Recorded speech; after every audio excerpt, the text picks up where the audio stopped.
Hoje é dia dele, Dr. Daniel Barros, com a gente aqui no nosso Tem Método.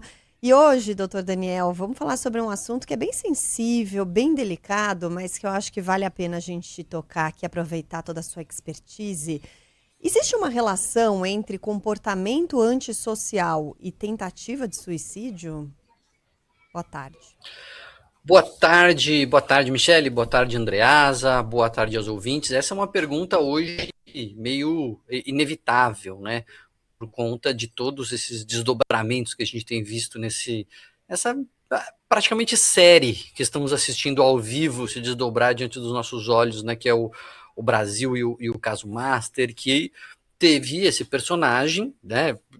Um roteirista uma equipe de roteiristas talvez não criasse assim com tanta riqueza um personagem que era ali um capanga do Daniel Vorcaro, né, chamado de sicário, que é uma gíria aí para matador de aluguel, então o sujeito que fazia ali o serviço é preso e teoricamente, né, alegadamente, tenta se matar na cela e acaba morrendo, né, no final das contas. E aí surge essa dúvida, mas sujeito com essas características, né, praticamente um capanga, alguém que suja a mão, que é quase um psicopata, pode mesmo se matar? Esses caras não são frios a ponto de serem quase que imunes a tentativas de suicídio? E a verdade é que depende, né? O comportamento antissocial ele é marcado por atitudes que ferem o que a gente tem de acordo, né, com as leis, e nem sempre, é óbvio, ele é associado a um transtorno mental, um transtorno de personalidade. Pessoas que estão mais envolvidas, assim, mais profundamente no crime, por vezes têm mais chance de apresentar alguns transtornos de personalidade, que é um jeito de a pessoa ser que é ruim, é disfuncional, é prejudicial, e um dos transtornos de personalidade é o transtorno de personalidade antissocial, que nas suas formas graves, podemos dizer assim, é chamado de psicopatia. Mas mesmo os psicopatas, eles têm dois grandes grupos de sintomas, né? Tem aqueles que são mais frios, mais indiferentes, a pessoa ela não reage, o coração nem acelera diante de um susto, que é uma das características, mas tem uma segunda característica de parte deles, que é o contrário, é a explosividade, é o sangue quente, é a agressividade, é o comportamento criminoso. E mesmo embora, vamos dizer assim, o primeiro grupo, ele não está vacinado contra tentativas de suicídio, não é um grupo que tem menos desse tipo de comportamento, mas, de forma interessante, os psicopatas que estão no segundo grupo, que tem essa explosividade, esse sangue quente, né, essa beligerância, essa briga toda, eles têm mais risco, inclusive, de tentar cometer suicídio e inclusive de cometer suicídio do que a população geral, justamente por conta dessa explosividade, dessa impulsividade que marca essa personalidade. Então, quando a gente for repercutir as notícias, quando a gente for pensar sobre esse caso, tem muitas e muitas camadas, né, a serem destrinchadas. Eu só estou colocando uma delas, que é a da minha expertise aqui, que é o fato de ser quem ele é, do jeito que ele é, ou ser quem era, né? Nesse caso aqui, particularmente, não vacina a pessoa, não impede que a pessoa realmente tente contra a própria vida e eventualmente consiga, como foi o caso, pelo menos alegadamente, né? Doutor, uma curiosidade, talvez ignorante, de leigo, e com muito cuidado para encaminhar essa questão. Existe um perfil identificável de potencial suicida? É algo que a ciência, a medicina consegue identificar ou não? Isso é um componente da imprevisibilidade?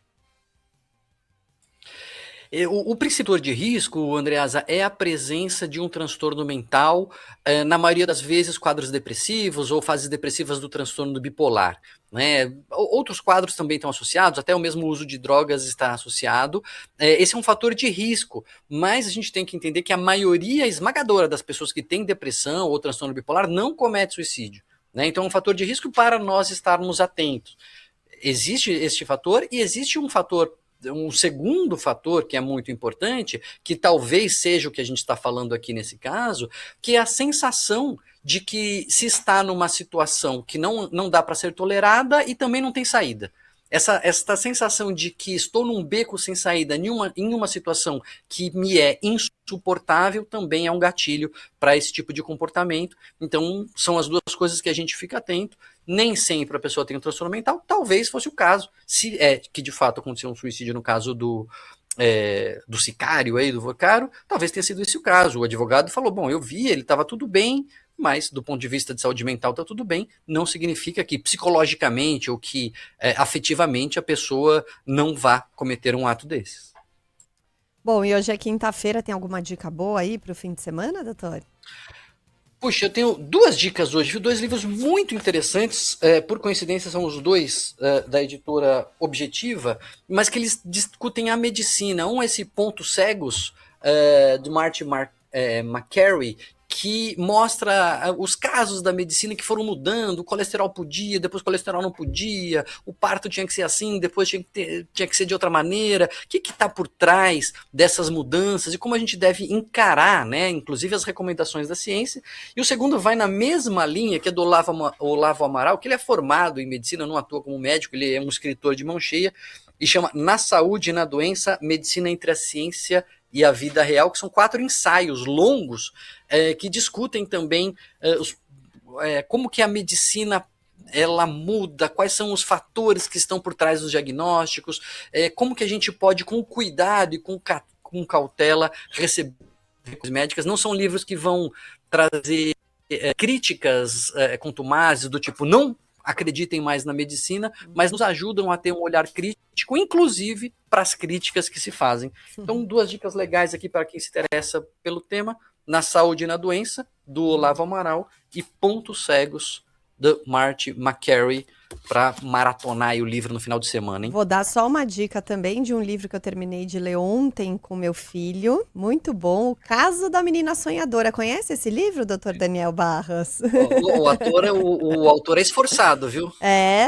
O autor, doutor Daniel Barros. A história da Bárbara. Achei muito legal. É um livro até um pouco avançado para o meu filho, que acabou de fazer 7 anos, mas a gente foi lendo aos pouquinhos e tal. E foi muito legal que ele vai através do sonho, e dos sonhos traz personagens de contos de fadas, o próprio Sherlock Holmes, que acompanha a personagem, e vai falando sobre emoções, sobre sentimentos, sobre aquilo que acontece na nossa mente mesmo. Então, achei muito legal, viu? Adorei. Parabéns. Ai, que legal, obrigado. Um dos pontos altos da minha carreira foi quando eu vi ano passado uma escola lá do Sul transformou o Caso da Menina Sonhadora numa peça infantil ali, os alunos vestidos de Sherlock, a Bárbara caindo no sono. Foi muito legal ver aquilo no Instagram. A ideia Obrigado, é muito Mi. boa mesmo, de você abordar assuntos, né, que fazem parte ali do cotidiano, mas de uma forma muito lúdica e trazendo personagens já conhecidos das crianças, né? Então, e outros que não são, talvez ainda o Sherlock, dependendo da idade, talvez não seja tanto, mas que também introduz esses personagens. Adorei. Obrigada, bom fim de semana e até semana que vem.